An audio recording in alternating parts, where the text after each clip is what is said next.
வணக்கம். இன்றைய செய்திகள்.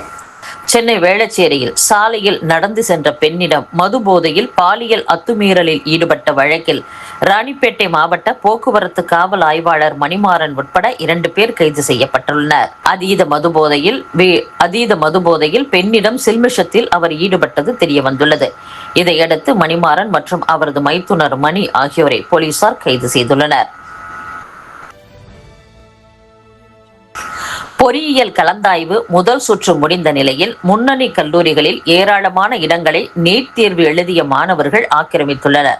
மருத்துவ கனவில் உள்ள அவர்கள் பாதுகாப்பு கருதி பொறியியல் இடங்களை முடக்குவதால் பல மாணவர்கள் பாதிக்கும் சூழல் உருவாகியுள்ளது. அதனால் மருத்துவ கலந்தாய்வை நடத்திவிட்டு பொறியியல் கலந்தாய்வை நடத்த வேண்டும் என்று வலியுறுத்தப்பட்டுள்ளது.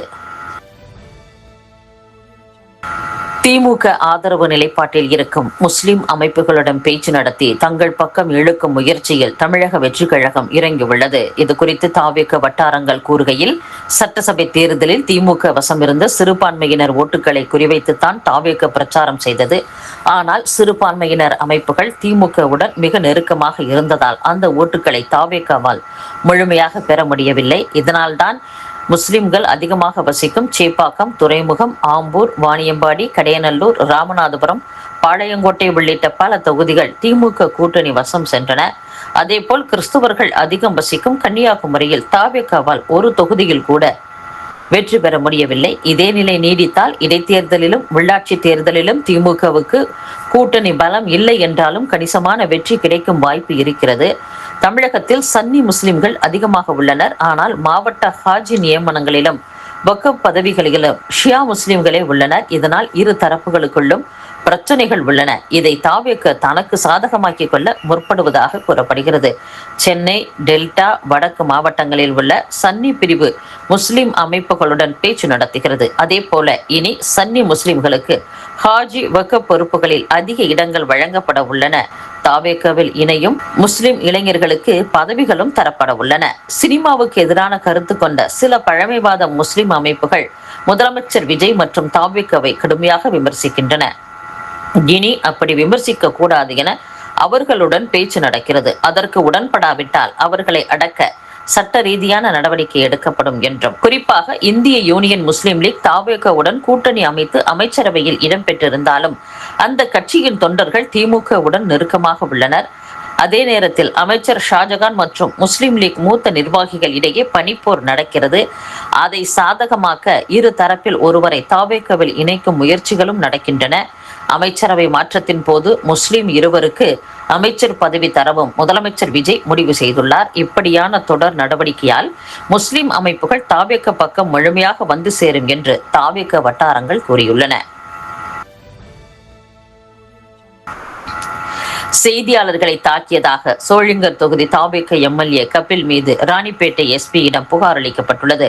ராணிப்பேட்டை மாவட்டம் சோளிங்கரில் உள்ள ஒரு தியேட்டரில் சில நாட்களுக்கு முன்பு முதலமைச்சர் விஜய் நடித்த ஜனநாயகன் திரைப்படம் வெளியானது. அந்த படத்தை பார்த்துவிட்டு வெளியே வந்த எம்எல்ஏ கபிலிடம் யூடியூபர் சிவா படம் குறித்து கேட்க மைக்கை நீட்டிய போது கபில் அவரை தாக்க முயன்றுள்ளார். அது தொடர்பான வீடியோ சமூக வலைதளங்களில் பரவியது. செய்தியும் வெளியானது.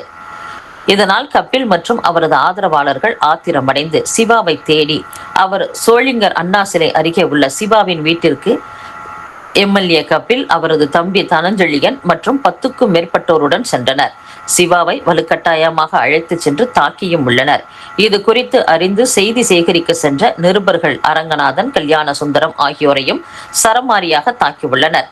நிருபர்களின் அலறல் சத்தம் கேட்டு பொதுமக்கள் அங்கு குவிந்ததும் சோளிங்கர் போலீசார் விரைந்து அவர்களை மீட்டனர். போலீஸ் எஸ்ஐ முனீர் பாஷா நிருபர்களின் மொபைல் போனில் பதிவு செய்திருந்த தாக்குதல் வீடியோக்களை அழித்துள்ளனர். காயமடைந்த நிருபர்கள் சோளிங்கர் அரசு மருத்துவமனையில் சிகிச்சை பெற்றனர். அவர்களின் உறவினர்கள் இந்த சம்பவத்தை கண்டித்து மறியலிலும் ஈடுபட்டனர். காயமடைந்த 3 பேரும் சோளிங்கர் போலீசில் புகார் அளித்துள்ளனர். ராணிப்பேட்டை எஸ்பி சிபினிடம் ராணிப்பேட்டை பத்திரிகையாளர்கள் நேரில் புகார் அளித்துள்ளனர். தாக்குதலை கண்டித்து பத்திரிகையாளர்கள் ஆர்ப்பாட்டத்திலும் ஈடுபட்டனர். மதுரை மீனாட்சி அம்மன் கோவிலில் தினமும் பூஜை செய்வதற்காக ஏற்படுத்தப்பட்ட அறக்கட்டளைக்கு சொந்தமான 60 கோடி ரூபாய் மதிப்புள்ள 1.73 ஏக்கர் நிலத்தை விற்பனை செய்யும் நோக்கில் தனிநபர்களுக்கு பட்டா வழங்கியதோடு பத்திரப்பதிவும் செய்ததாக முன்னாள் தாசில்தார் சார் பதிவாளர் உட்பட 19 பேர் மீது மத்திய குற்றப்பிரிவு போலீசார் வழக்கு பதிவு செய்துள்ளனர். திமுக ஆட்சியில் இது குறித்து புகார் கொடுத்த நிலையில் 5 ஆண்டுகளுக்கு பின் நடவடிக்கை எடுக்கப்பட்டுள்ளது. ரயில்வே ஸ்டேஷன் கவுண்டர்களில் தட்கால் டிக்கெட் பெற புதிய டோக்கன் முறை ஆகஸ்ட் 10ஆம் தேதி முதல் அமலுக்கு வருகிறது என்று ரயில்வே அதிகாரிகள் தெரிவித்துள்ளனர். இத்துடன் செய்திகள் நிறைவடைகின்றன. மீண்டும் நாளை சந்திப்போம். வணக்கம்.